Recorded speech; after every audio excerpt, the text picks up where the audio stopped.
Hello, my name is Jessica Burge, and I will be starting off our presentation of our strategic plan for Johnson & Johnson. This PowerPoint was put together by myself, Jessica Burge, Alyssa, April, and Sean. First, I'll start with the company description. Johnson & Johnson is a top company in the pharmaceuticals industry. They specialize in major drugs, healthcare production of pharmaceuticals, medical devices, healthcare products, and toiletries.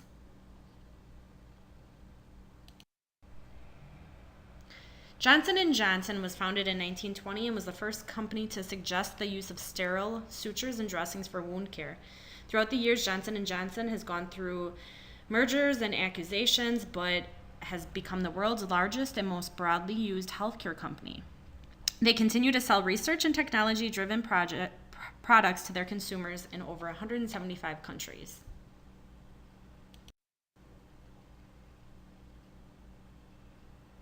Johnson & Johnson doesn't have a typical vision and mission statement. Instead, they have a lengthy credo statement.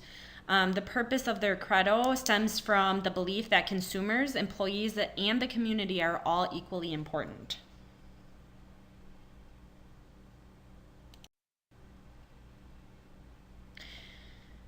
Starting with a breakdown of the credo statement, first, the statement addresses the customers, which are doctors, nurses, patients, mothers, fathers, distributors, and suppliers.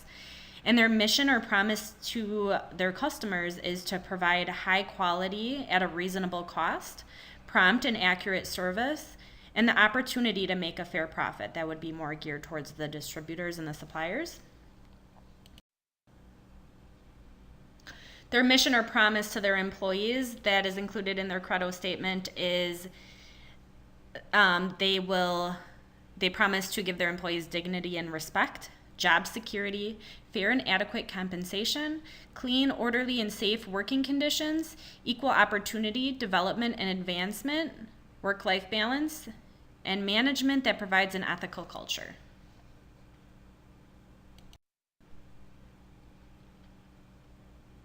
The credo statement includes their mission for the community. They promise to support good work and charity. They maintain accountability for paying their fair share of taxes. They encourage the public improvements. They promote better health and education, and they protect the environment and natural resources.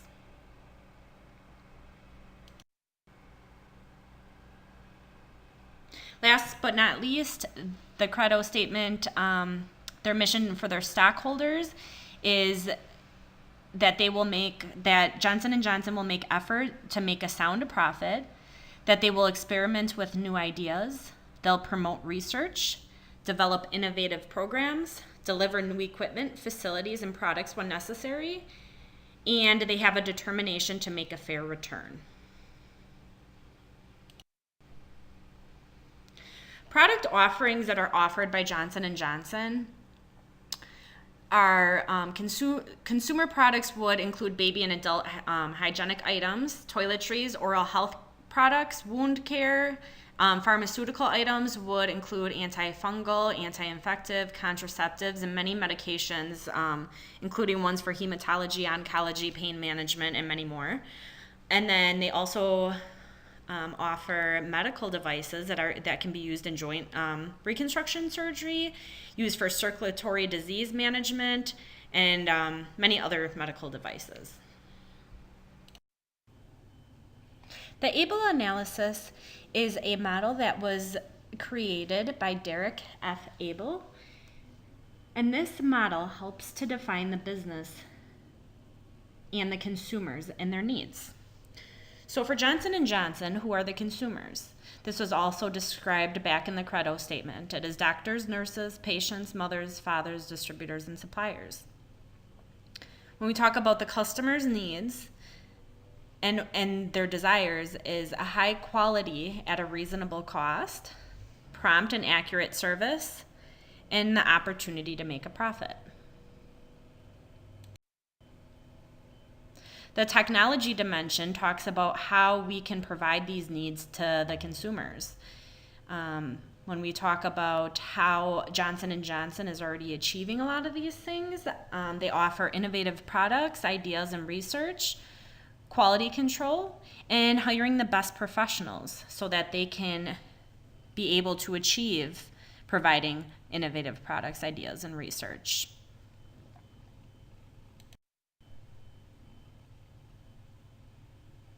To go in more depth about the existing objectives and strategies, Johnson & Johnson is providing completely new and needed healthcare solutions to the market. One example is the implementation of the DREAMS Innovation Program that seeks ideas from individuals across the globe. Another one is the World Federation of Science Journalists African Science Program to help educate scientists based in Africa. The Johnson & Johnson also provides research findings and education to the community. Some examples of this is an article that they recently posted about drug-resistant depression, and another article that was posted in February of this year, and it was about how you can prevent cancer. And Johnson & Johnson also creates partnerships with early-stage innovators.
After reviewing the external factors for Johnson & Johnson, we have created a matrix based on the opportunities and threats associated with Johnson & Johnson.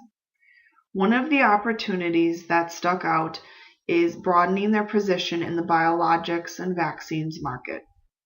As more companies are expanding, it is important for us to have an advantage in the market, and growing as a company is one of the ways to do so. For many companies, global expansion is another opportunity to reach more regions and impact more people.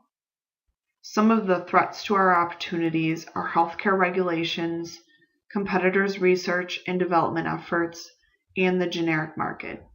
As expressed, these are 3 threats that are continuing to become worse. As we look into more opportunities, the many threats will need to be looked at as well. As we review this matrix, it is clear that Procter & Gamble are weaker than the Johnson & Johnson and Pfizer. With Pfizer being so close to Johnson & Johnson, it is important to see these scores and look at what needs to be changed moving forward. Johnson & Johnson has similar price competitiveness to P&G, but has a much bigger financial position to them both. P&G, being a very well-known company, has a brand that exceeds Johnson & Johnson and Pfizer. However, with Johnson & Johnson's name, they are still able to hold their family name. Looking at these scores, J&J has some improvements to be made, but it is clear that they are outstanding research and development and great management as they continue to put their employees and community first. As we conclude the external audit, it is important to keep the outside forces in mind as we look at Johnson & Johnson's existing factors.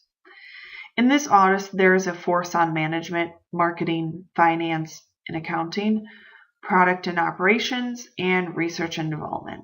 Some of these we have touched being important factors externally, and now we will look at internally. With this information, we are able to view Johnson & Johnson's management information system and create the internal factor evolution matrix. At Johnson & Johnson, there is a high standard of innovation, and through management, they are able to innovate for forecasting, creating goals and objectives, and establishing policies. In planning, they provide training and support for both new and existing employees as they are able to continue to grow as a company. The company has 3 segments in the company that the executive committee takes responsibility for. The committee is responsible for the operation and allocation of the resources as they oversee and coordinate the 3 segments.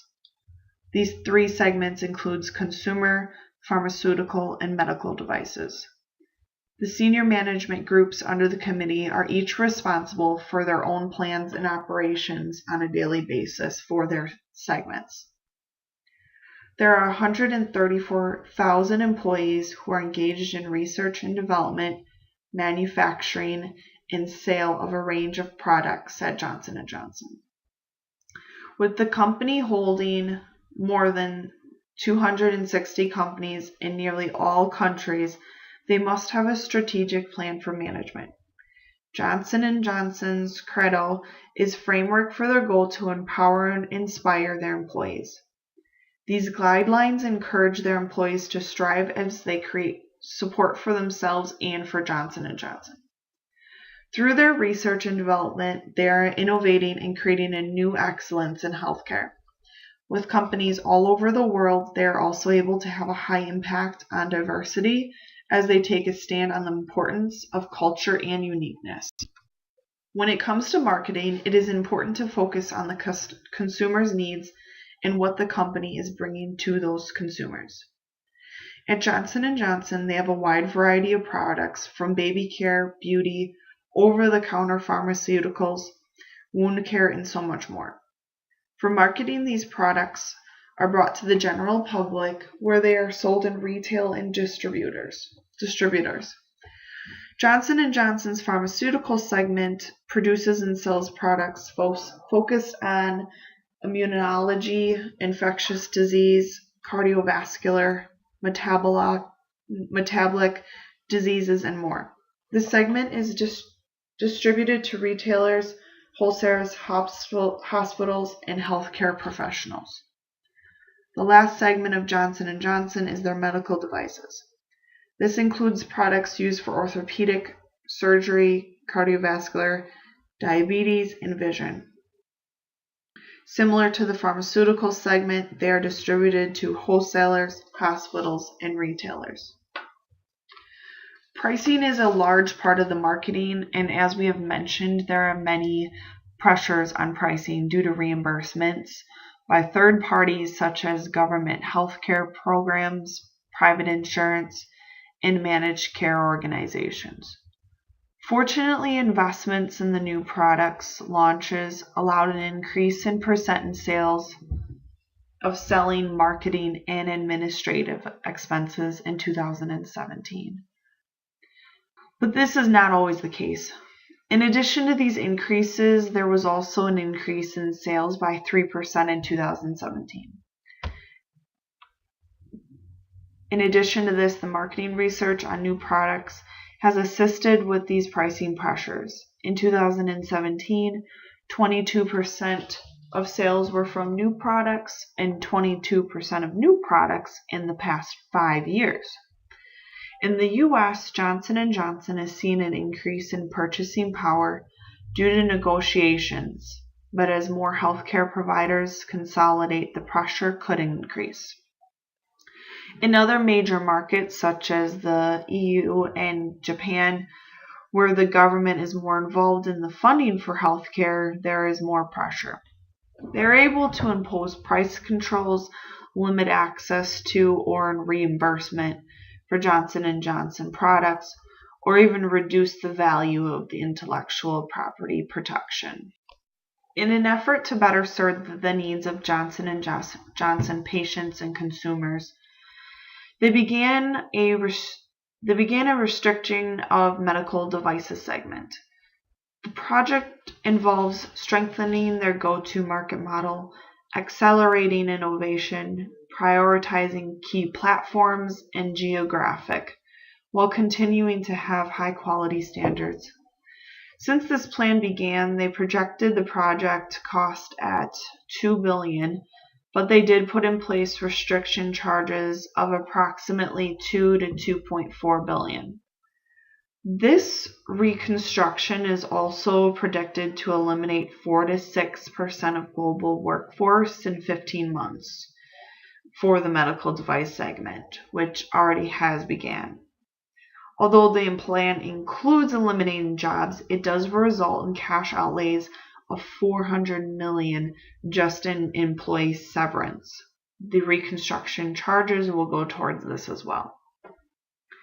As of February 16, 2018, there were over 2.6 billion shares of common stock outstanding, and $355 billion were sold by the end of the last quarter in 2017. The average price per share of the period from November 2017 to December of 2017 was $141.06. At a little over 3.3 million sold, 8.9 billion was to shareholders of Johnson & Johnson, and 6.4 billion for the repurchase of common stock. Since 2015, the dividend paid per share has increased by 37 cents, which is a great jump for shareholders. All of these factors show strong financials, and more shareholders are getting to see this as the company to invest in. For many companies, productions on products are possible by the process, which for Johnson & Johnson includes raw materials and manufacturing locations. They also have many readily available sources on materials to ensure natural disasters such as flooding will not affect production. In addition to material sources, they have manufacturers in the US, Europe, Western Hemisphere, Africa, Asia, and the Pacific, which also gives them advantage for supply and demand. Included in their manufacturing locations, they have many different offices and whole warehouses throughout the world, as well as research facilities. Although many of these locations are owned, they are able to lease some properties and contract manufacturers. One of the biggest aspects of Johnson & Johnson is their research and development. It is not only a way for them to continuously create new products, but also a way to stay above competitors. In 2017, they invested $10.6 billion in research and development. This is a 16% increase compared to 2016 and can only get higher as more advancement is made. For Johnson & Johnson research and development, it does include the process of discovering, testing, and developing products that are safe and necessary for consumers. This also means improving existing products and ensuring efficiency while staying within regulations. As a result of the research, Johnson & Johnson's pharmaceutical segment increased the amount spent on advancement, but results in an increase to sales as their portfolio progressed, as well as collaboration agreements with Idorsiu and Legend Biotech. Johnson & Johnson is a leading maker of healthcare products for consumers and hospitals. Their customer relationship management is a widely implemented strategy for managing a company's interactions with customers, clients, and sales prospects. It involves using technology to organize, automate, and synchronize business processes. It is also used for marketing, customer service, and technical support.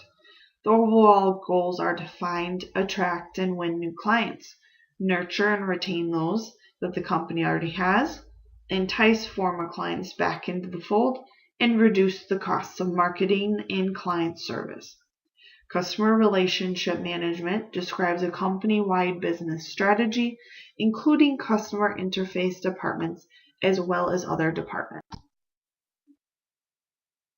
In this matrix, there is a focus on Johnson & Johnson's internal strengths and weaknesses. The strengths that stand out the most are their diverse business offerings, their global presence, and their ability to differentiate themselves from competitors. These strengths are huge when looking at competitors and how Johnson & Johnson is able to go above other companies. Being different from competitors is one that is tough to become. Reviewing the weaknesses are up against generic drug exposure, quality, and pressure to reduce prices. The weighted score shows a high weakness in the pressures to reduce prices. This is something that is difficult in specific economic situations where fluctuation is necessary to stay afloat. This matrix will allow us to proceed the process of creating the best strategy moving forward. The SWOT matrix provides all the vital information on the company that requires for business and competition intelligent needs. It contains a study of the major internal and external factors affected Johnson & Johnson. The SWOT matrix breaks down the examination of leading product revenue streams of the company.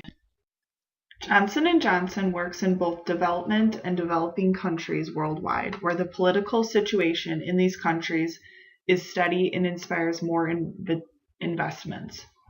Also, legislations in these countries favors free market economy and no government intervention. With the introduction of the European Union, the single currency, the whole European market has been transformed to a single market, hence increasing the market for Johnson & Johnson products. Also, inflation and exchange rates in most of the countries has been stable, thus not affecting the prices of products or any further investments. Due to the recent developments, people around the world have changed from using natural food products to the use of genetic modified food products or special types of foods. Unilever has tried to cope with all the changes that take place in the modern world. For technological, the objective of Johnson & Johnson is not only to maximize the wealth of its owners, but also to anticipate the aspirations of its customers and to respond creatively and competitively with branded products and services that raise the quality of life. Johnson & Johnson put more emphasis on research and development, modern technologies, and launching of modified products to satisfy its stockholders.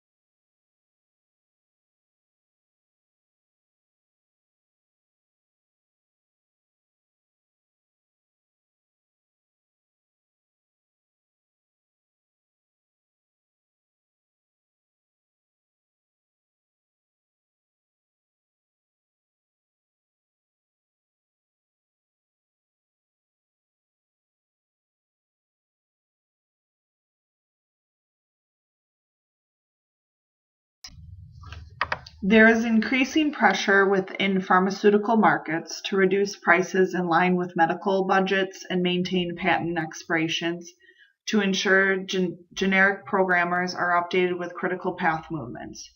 Challenges have been faced within Johnson & Johnson, where a reduction in the market demand for key products has been identified.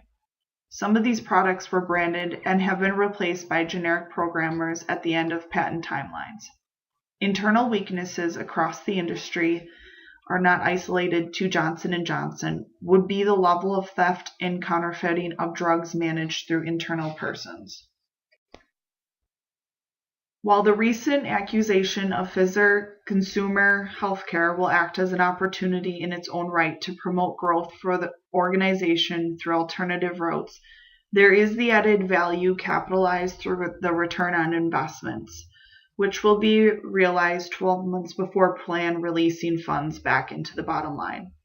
Johnson & Johnson has highlighted new development in pharma products, with 5 undergoing regulatory review, which provides the opportunity to grow the existing product portfolio.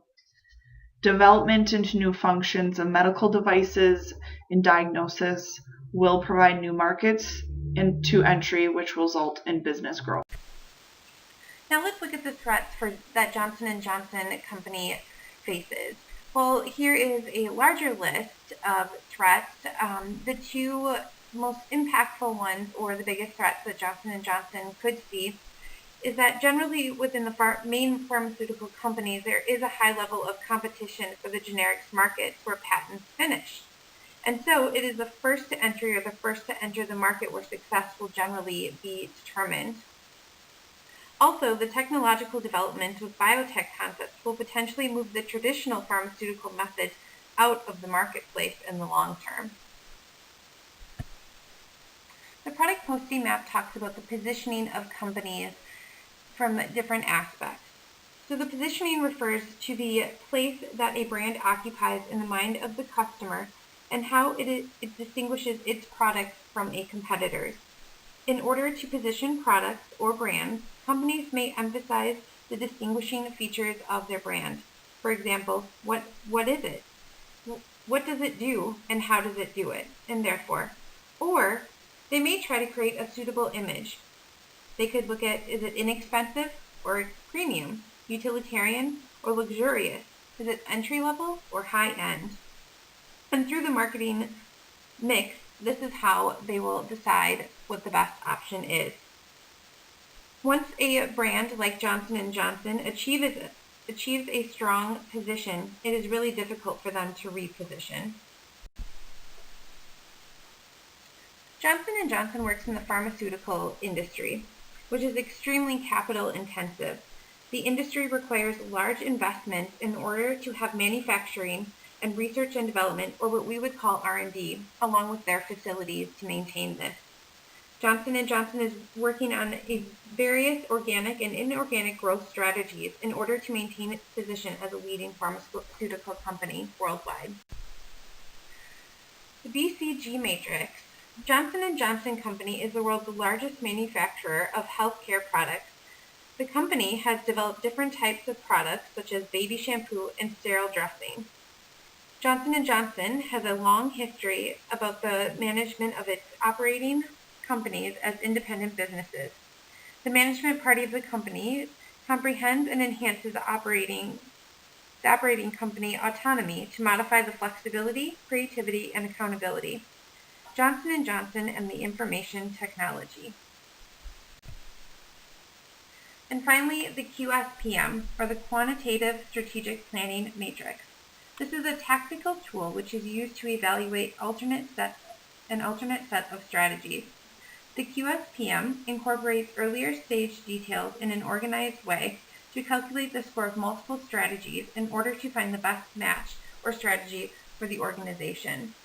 For Johnson & Johnson, we looked specifically at cross-selling techniques with other companies, increasing the pharmaceutical R&D or research and development, or improving on the product recalls they currently have.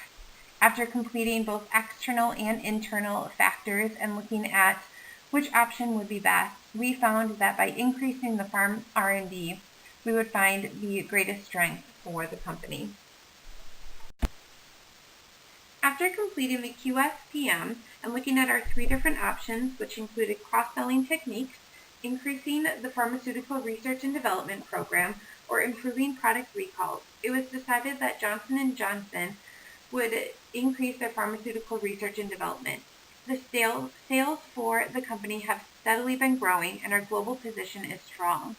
This will allow Johnson & Johnson to utilize the profits that we have continued to increase on in order to develop new products or spend time researching and developing markets that we are not yet a part of. Externally, there is the consistent threat of competition causing Johnson & Johnson to find a way to continually develop new ways to compete. It is paramount that we continue to work with our competition as it's constantly threatening us. And by improving on our research and development, we are able to do so.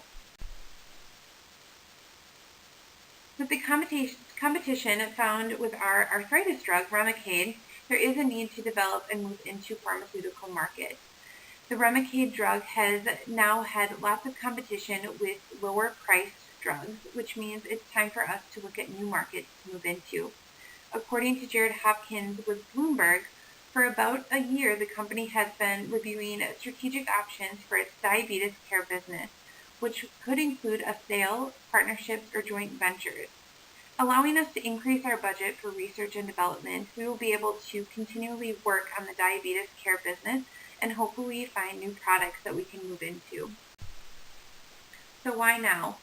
The Chief Financial Officer, Dominic Caruso, told Bloomberg TV that we're now up to the most significant research and development spending we've done in our history, and we expect to expand on that going forward. The biggest reason is the tax reform. The payment, after our payment of repatriating our foreign earnings in cash, we have more cash than in prior years. This means that it increases our ability to increase the budget for research and development. Along with that, our 2018 profit is forecasted to be higher than anticipated, and the shares are already in a steady increase. So what is the plan? Our plan is to increase the pharmaceutical and research development budget by $2 billion. This will allow us to continue our research on new markets and increase the development on current prototype drugs that we have in the works. Here is the income statement from 2013 to 2017 from Morningstar.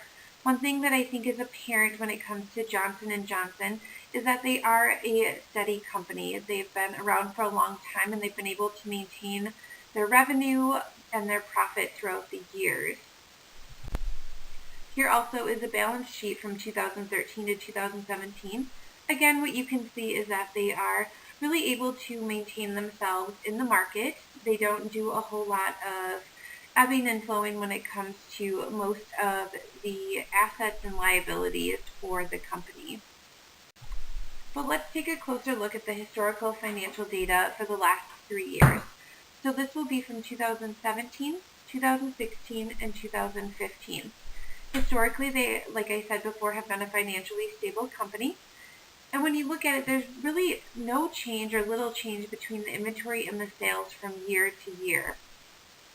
The accounts receivable, however, from 2016 to December of 2017 did see an increase from 23.86%, and they also saw a growth of 6.3% in their sales from 2016 to 2017. However, some of this data is actually misconceiving. So while they have been in a steady growth over the last 3 years, you can see in the income statement and the balance sheet that there was a dramatic decrease in their net income and profit before interest and taxes. This is deceiving because the reason for this is due to the tax law that President Trump signed in 2017. Johnson & Johnson, based on the new tax law, made the decision to take advantage of the new lower tax rate for larger corporations to repatriate their foreign earnings in cash. The idea behind this is that it will be a one-time payment, which will then be able to bring the business back to the United States at a more competitive tax rate.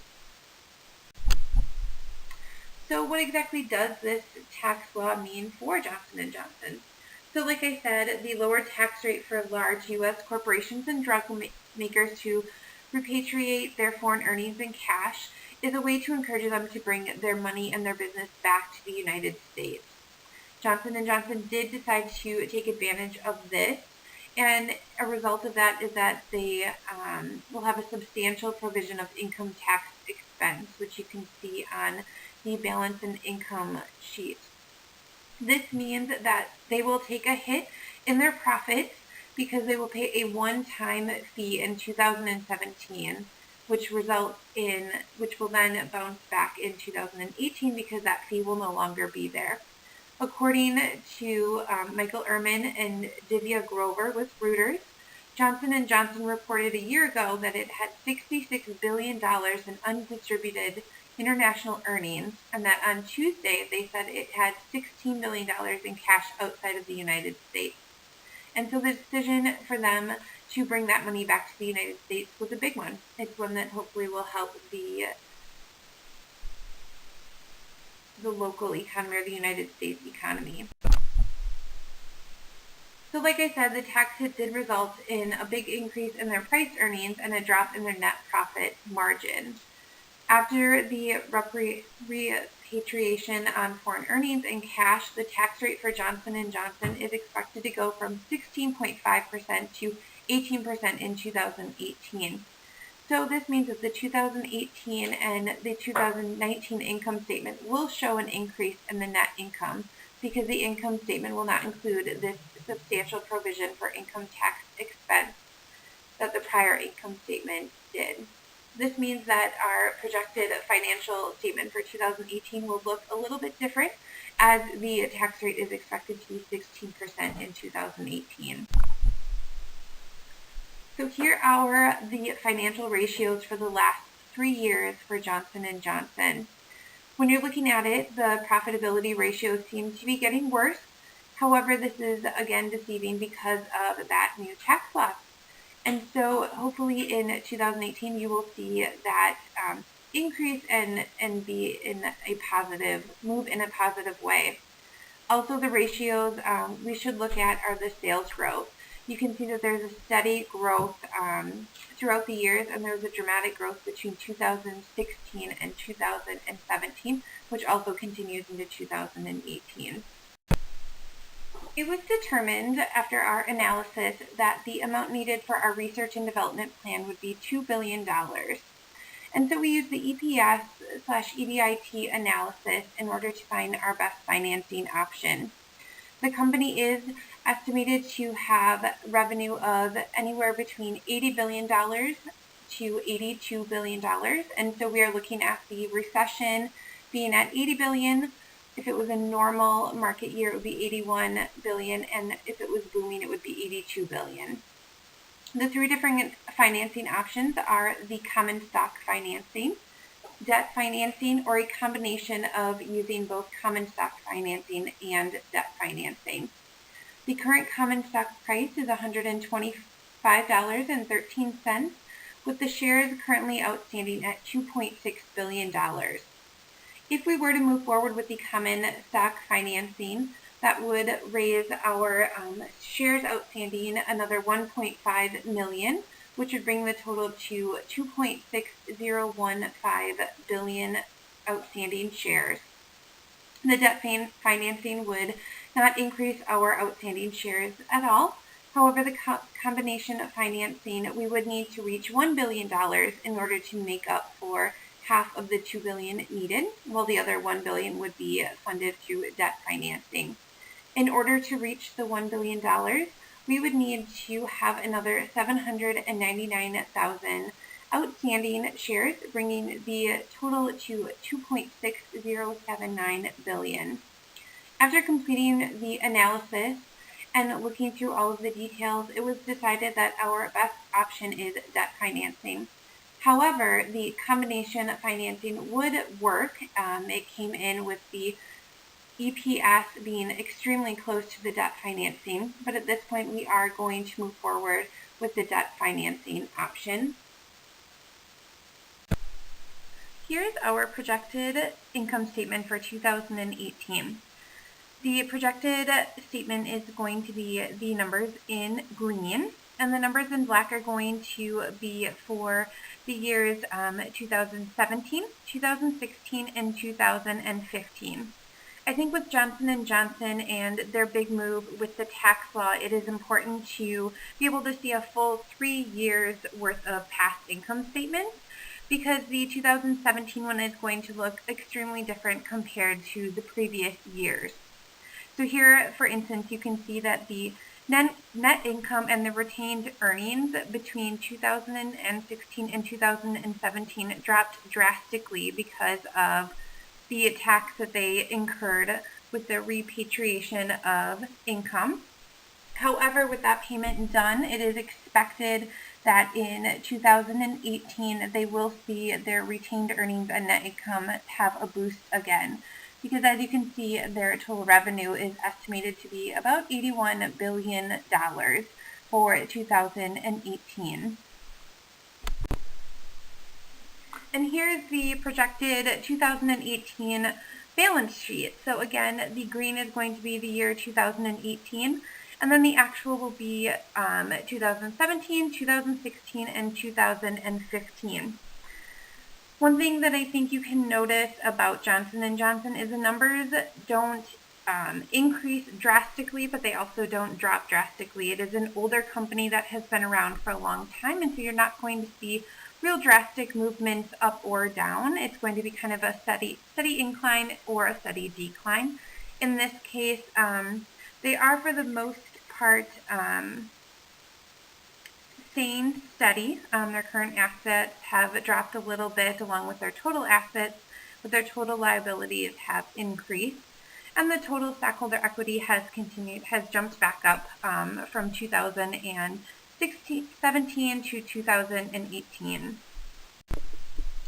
So what was the source of projection? In a statement released after the Q1 sales, Johnson & Johnson did state that their 2018 projected profits would be between $81 billion and $81.8 billion. In terms of our projections, I went on the lower side, so I estimated that those profits would be $81 billion, and from there worked through the projected income and balance sheet. Now, Johnson & Johnson has showed steady growth from year to year, and since that growth has continued to move, I did continue that from 2017 to 2018. Nothing has been projected to hurt the growth, and so therefore we will continue on. For example, the short-term investments that you've seen had very little movement throughout the years, with only a 1% increase between 2016 and 2017. And therefore, I projected that those increases would stay the same. So you'll see a 1% increase from 2017 to 2018. So what were the biggest changes projected for 2018? The biggest one is our research and development investment. So we talked about how we decided to invest in research and development. We felt that that was the best strategy for our company. And so you'll see an increase in our budget of 16%. Along with that, the income tax is actually going to be lowered because that one-time payment for repatriation of taxes and cash and investments is done. And so you're going to see the tax rate back down to 16%. And that is going to bring the income tax down lower and really help out the balance sheet and income statement. Also, you'll see an increase in our long-term debt. So we increased this by $1.8 billion just due to our decision to increase the research and development investment. And so since their budget increased by 16%, that led to a $1.8 billion increase for our long-term debt. And our long-term asset change also increased. This also, again, has to do with our research and development investments. And there's also going to be a lower percentage change for the goodwill, intangible assets, and other assets section of the balance sheet. The reason for this is that in 2016, Johnson & Johnson acquired Pfizer, and so that caused a really large increase on the 2016 balance sheet. Because that acquisition has been completed, you're going to see a little bit lower of a percentage in each of those areas.